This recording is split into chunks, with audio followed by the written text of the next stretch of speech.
Fallout Season 2 didn't just raise the stakes.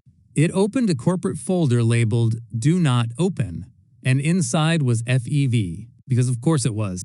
Fallout Season 2 quietly delivers one of the most important revelations in the entire franchise, and it does so without explosions, speeches, or dramatic music cues. Instead, it hides the moment inside a computer terminal, wrapped in bland corporate language.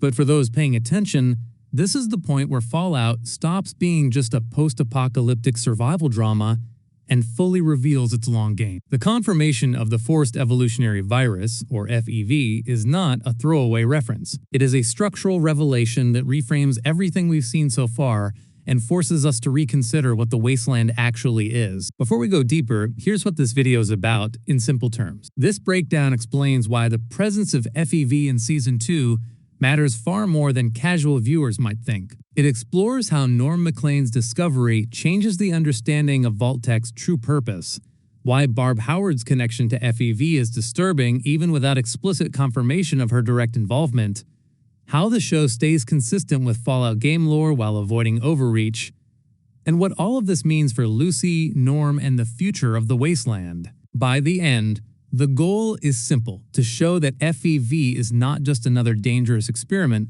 but proof that the apocalypse may never have been meant to end. Barbara Howard. She was in charge of all the vault proposals. Season 1 of Fallout did the most important job any adaptation can do. It earned trust. It showed respect for the tone and philosophy of the games, while grounding the story in characters that felt human, flawed, and believable. Vaults were revealed not as shelters, but as experiments. Corporate optimism was shown to be a mask for cruelty, and the pre-war world was presented not as innocent, but as already broken long before the bombs fell. Season 2 builds on that foundation and begins answering a much more unsettling question. If the apocalypse was planned for, what was supposed to come after it? As the story expands, we are introduced to familiar pillars of the Fallout universe. Figures like Robert House are no longer mythic legends, but parts of a larger corporate ecosystem. Locations like Shady Sands and Las Vegas aren't just fan service backdrops. They are reminders that power structures adapt rather than disappear. The show begins shifting its focus away from survival and toward continuity. Who kept the lights on after the world ended? Who kept the systems running? And most importantly, what were those systems designed to do? This is where Norm MacLean becomes far more important than he initially appears. Norm is not a traditional hero. He doesn't have Lucy's moral clarity or sense of purpose. Instead, he survives by observing systems and exploiting gaps within them. When he escapes Vault 31 alongside a group of junior Vault-Tec executives and convinces them he is their new leader, the show isn't telling a story about personal triumph.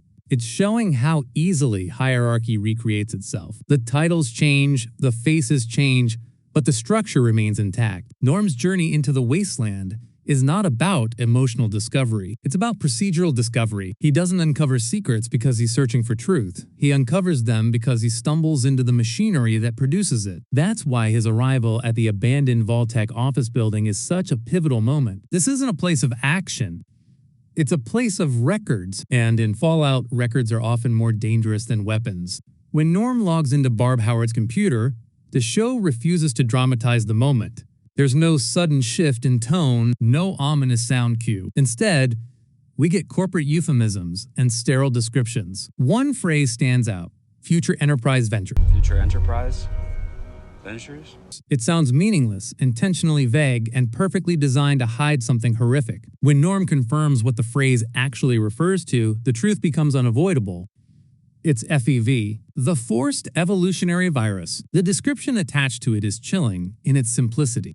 FEV is labeled as a, quote, gene-altering agent for organism supercharging. That wording tells us everything we need to know. This isn't an accidental mutation. It's not a failed experiment.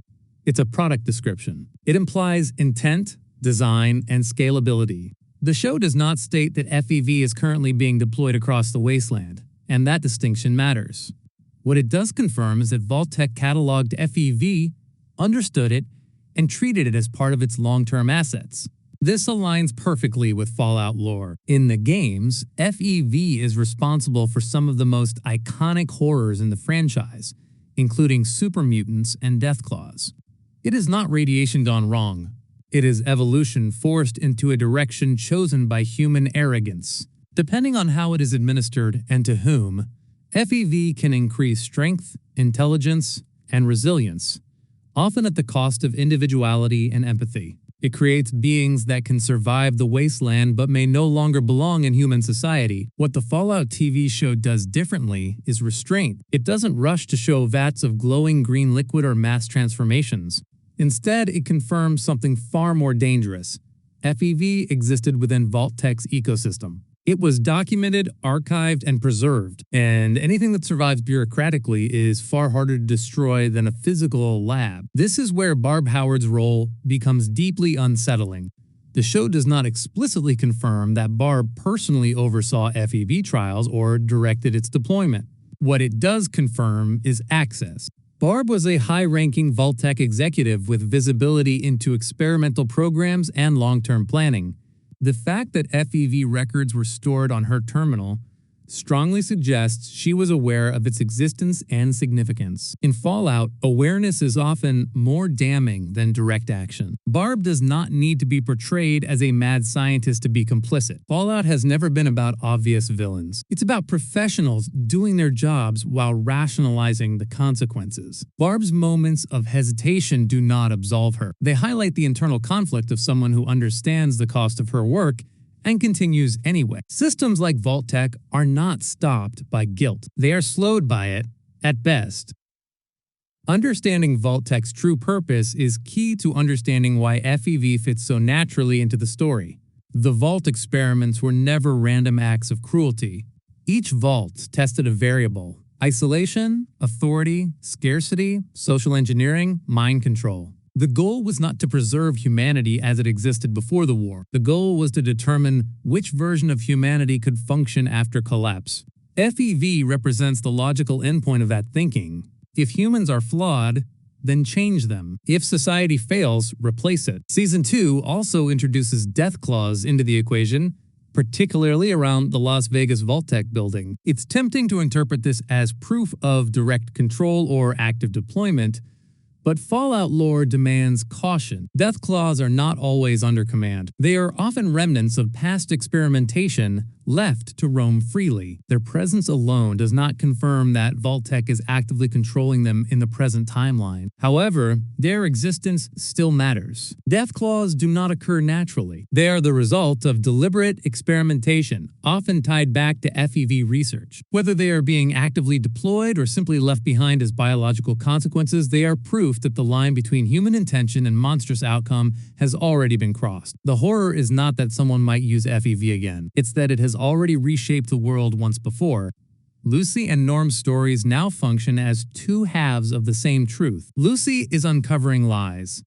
She exposes the moral rot at the heart of Vault-Tec and the human cost of its decisions. Norm uncovers continuity. He finds evidence that the systems responsible for those decisions never stopped operating. Lucy asks who caused the apocalypse. Norm asks why its machinery is still intact. Together, they reveal Fallout's most unsettling idea: the end of the world was not a failure of planning. It was a transition. The apocalypse was not the end goal. It was a filter.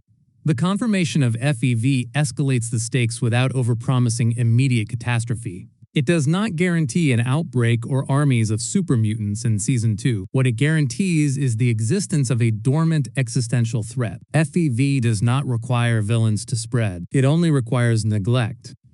A forgotten lab.